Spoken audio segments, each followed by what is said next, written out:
सर्व मंगल मांगल्ये शिवे सर्वार्थ साधिके शरण्ये त्र्यंबके गौरी नारायणी नमोस्तुते। नमस्कार, स्वागत है आपका आचार्य वाणी में। मैं आचार्य डॉक्टर विक्रमादित्य आपके साथ हूं।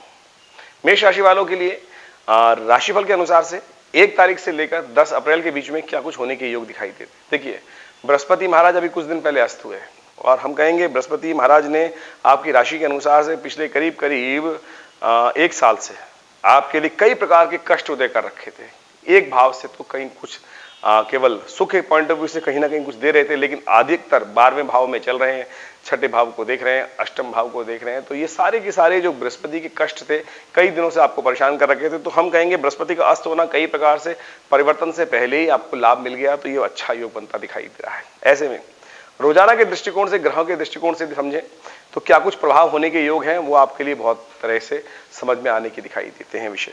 देखिए, कुछ नया उदय होने के योग दिखाई देते हैं। यदि ग्रहों को समझें तो 1 अप्रैल से जो सब ग्रहों का परिवर्तन जो हुआ बृहस्पति का अस्त होने से, ऐसे में कुछ महत्वपूर्ण परिवर्तन आपके समक्ष आने के योग बनते दिखाई दे रहे हैं। उसका आपको पहले से सूतक पातक समझ में आ सकता है। कई प्रकार से जो कई दिन से जुर्माने, पेनल्टी, नुकसान हो रहे थे, उनमें कुछ रुकावटें आने के योग दिखाई देते हैं। लेकिन एक बात का ध्यान रखना चाहिए, बहुत ज्यादा महत्वाकांक्षा नहीं करनी चाहिए।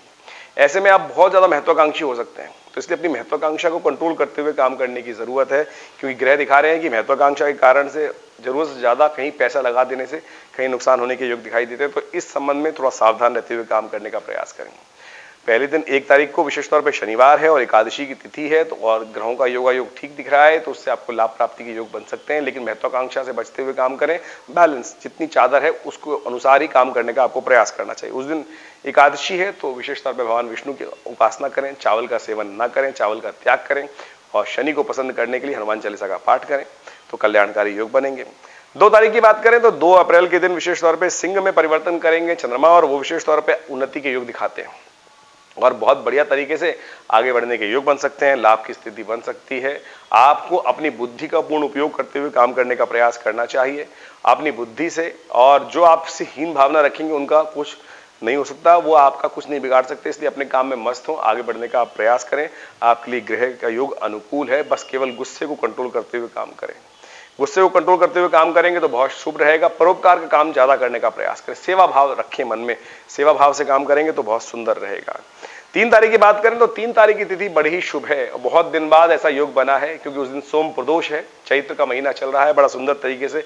ऐसे में शुभ उपयोग करने का प्रयास करना चाहिए। देखिए, हमारे जीवन में जब पुण्य कम हो जाते हैं ना, तो कई प्रकार के कष्ट उदय हो जाते हैं और हमको लगने लगता है कि कुछ मन में दुख चल रहा है, परेशानी चल रही है। तो समझ लीजिए कहीं ना कहीं ये आपको अंदर से आवाज आनी चाहिए कि भैया पुण्य कम हो गए हैं। तो पुण्य बढ़ाने का तरीका मुहूर्त, शुभ कर्म, और शुभ मुहूर्त में यदि शुभ कर्म कर लिया जाए, छोटा सा कर्म बहुत बड़ा पुण्य बढ़ा देगा। तो उसी श्रृंखला में बहुत बढ़िया योग बन रहा है विशेष तौर पे 3 तारीख को सोम प्रदोष, चैत्र के महीने में सोमवार का योग, प्रदोष की तिथि, इससे सुंदर उपयोग हो नहीं सकता है। तो शाम को समय विशेष तौर पर भगवान का स्तवन करते हुए भगवान शिव का रुद्राभिषेक करें, कल्याणकारी योग बनेंगे। बहुत सुंदर योग है, इसका लाभ आपको लेना चाहिए। ये पुण्य क्षय होने का समय नहीं है।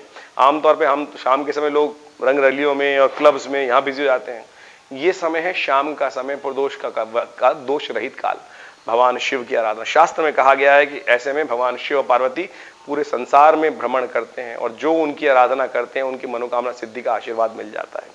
ग्रह भी दिखा रहे हैं कि आपका समय अनुकूल है, आपकी पॉजिटिव कार्यों से आपको लाभ प्राप्ति के संकेत मिलेंगे। 4 तारीख की बात करें तो 4 तारीख को में ग्रहों का परिवर्तन होगा और वो परिवर्तन आपकी राशि के अनुसार से कुछ, सुबह का समय तो अच्छा दिखाई देता है उन्नति का, लेकिन शाम के समय जो उम्मीद बंधी थी कहीं ना कहीं कुछ गिरती दिखाई दे रही है। तो उसके लिए आपको कुछ सावधानी के साथ काम कर लेना चाहिए, हिम्मत जगाने का प्रयास करना चाहिए। हिम्मत मर्दा मदद खुदा, मंगलवार का दिन है, सुबह सुबह हनुमान जी का पाठ कीजिए, कष्ट दूर करने का योग बना सकते हैं। 5 तारीख की हम बात करें तो 5 तारीख को बुधवार का अवसर है और उस दिन सत्यव्रत है, क्योंकि पूर्णिमा अगले दिन पड़ेगी, लेकिन शाम के समय पूर्णिमा आने के कारण से सत्यव्रत का सुंदर योग बन गया है। तो उस दिन भगवान विष्णु का ओम नमो नारायणाय इस मंत्र का जप करते हुए पाठ करें, अपनी हिम्मत को साधते हुए काम करें। बहुत से अच्छे से काम आपके समक्ष आएंगे, लेकिन चुनना आपको बहुत जरूरी है। गलत वाले काम भी आ सकते हैं, अच्छे वाले भी आ सकते हैं। महत्वाकांक्षा को त्याग कर पॉजिटिव थिंकिंग के साथ काम करेंगे तो कार्य बना सकते हैं। वहीं 6 तारीख की हम बात करें तो ग्रहों का दिन बहुत ही इंपॉर्टेंट है ग्रहों के दृष्टिकोण से। उस दिन चंद्रमा का परिवर्तन भी हो रहा है, शुक्र का परिवर्तन भी हो रहा है, और ये शुक्र का परिवर्तन बहुत इंपॉर्टेंट है। बृहस्पति अस्त है और शुक्र सूचना लेके आ रहे हैं कि आपका लाभ का समय शुरू हो गया है। शुक्र विशेष तौर पे 10:50 के आसपास वृषभ राशि में दूसरे भाव में प्रवेश करने वाले हैं और दूसरे भाव विशेष तौर पर धन का भाव है, क्रिय विक्रिय का भाव है, लाभ का भाव, विशेष तौर पर धन लाभ का भाव दिखा सकते हैं। तो ऐसे में इसका परिवर्तन स्वग्रही होकर बहुत सुंदर लाभ देने वाला है, आपको आगे बढ़ने के योग बनाने वाला है और विशेष तौर पर आपको आगे बढ़ने के लिए पूर्ण प्रयास करना चाहिए। ऐसे में आपकी इंट्यूशन भी पॉजिटिव रहेगी। ऐसे में आप पॉजिटिव इंट्यूशन जो मन में आवाज आ रही है उसके साथ में मिलाकर अब बात काम करने का प्रयास करेंगे तो बहुत सुंदर तरीके से आप लाभ की स्थिति को उत्पन्न कर सकते हैं। तो सुंदर तरीके समझते हुए काम करने का प्रयास करें। एक काम और, उस दिन विशेष तौर पे हनुमान जयंती है तो हनुमान जी का विशेष तौर पर पाठ करें। जो शतबार पाठ पढ़ जोई छूटई बंद महासुख होई। इसलिए सुंदर तिथि है, इसलिए कोशिश ये करें कल वेद के अनुसार से हनुमान जयंती के दिन, पूर्णिमा के दिन विशेष तौर पर हनुमान जी की आराधना करें, चूरमे का भोग लगाएं, मीठे पान का भोग लगाएं, कल्याणकारी योग बनेंगे, आगे बढ़ने के योग बन सकते हैं। 7 तारीख की हम बात करें तो 7 तारीख की ग्रह की गणना भी आपके लिए पॉजिटिव दिखाई देती है और उससे आपको आगे बढ़ने के योग बन सकते हैं। लाभ की स्थिति उत्पन्न होती दिखाई दे रही है, काम में मन लगेगा और आगे बढ़ने के योग बनेंगे। वहीं 9 तारीख की बात करें तो 9 तारीख को एक विशेष परिवर्तन होगा। सुबह सुबह 8 बजे बृहस्पति जो चंद्रमा है वो वृश्चिक राशि में जाएंगे। चंद्रमा अष्टम भाव में बंधन के योग बनाते हैं, किसी एग्रीमेंट में आप फंस सकते हैं। तो जो भी कार्य कर रहे हैं उसमें विचार देने से पहले सोच लें कि क्या आप पूरा कर पाएंगे। कोई आपसे शब्द ले ले, कोई एग्रीमेंट में बात कर रहे हैं तो मैं कहूंगा कि ऐसे में बृहस्पति अस्त चल रहे हैं तो विचार को उधार लेने का प्रयास करें। बुद्धिमान व्यक्ति का साथ लें, कंसल्टेंट व्यक्ति का साथ लें। चाहे कानूनी सलाह लेनी है, चाहे किसी भी या सेहत के संबंध में बात चल रही है तो उपयुक्त व्यक्ति की सलाह लेकर काम करना आपके लिए अच्छा रहेगा, श्रेष्ठकर रहेगा। तो इसके अनुसार से समय कैसा है वो हमने आपको बताया, उसके अनुसार से कार्य करें, लाभ होगा।